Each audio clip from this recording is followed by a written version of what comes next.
Hello, I am Dr. Vishal Chaudhary, your orthopedic spine surgeon working in Noble Hospital, Hadapsar Pune.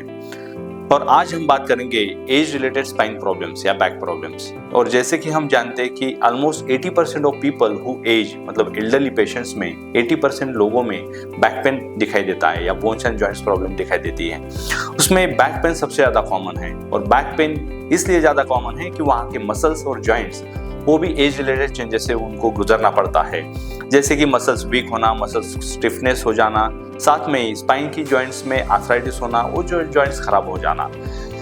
Back pain जो कि एक बहुत wide symptom है, लेकिन इसमें बहुत तरीके से बीमारियां दिखाई देती है, जैसे कि स्लिप डिस्क या स्पाइनल कनाल स्टेनोसिस, स्पॉन्डिलोसिस, स्पॉन्डिलोआर्थराइटिस या फिर स्पाइनल कनाल स्टेनोसिस।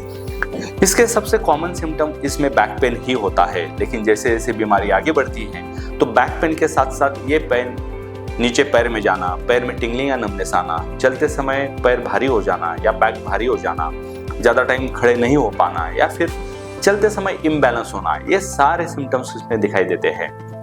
लेकिन इसमें डरने की कोई बात नहीं रहती है। Simple evaluation is most important thing. Almost 90% of people will be benefited by conservative management, जैसे कि सिंपल मेडिसिन हो, प्रिकॉशंस हो या सिंपल स्ट्रेचिंग एक्सरसाइजेज और साथ में strengthening exercises of the back. लेकिन इवैल्यूएशन होना बहुत इंपॉर्टेंट है। इवैल्यूएशन करके हम बीमारी का पता करते हैं, साथ में अगर बीमारी ट्रीटेबल हो with medications and physiotherapy we will advise the same.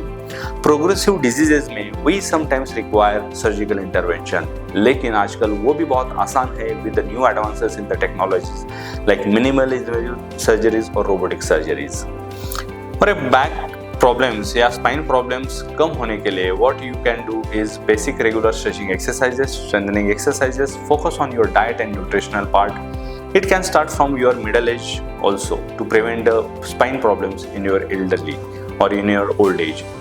And अगर आपको ये समस्या होती भी है तो डरने की कोई बात नहीं. Just try to consult your spine expert and get it evaluated and get it treated. Thank you.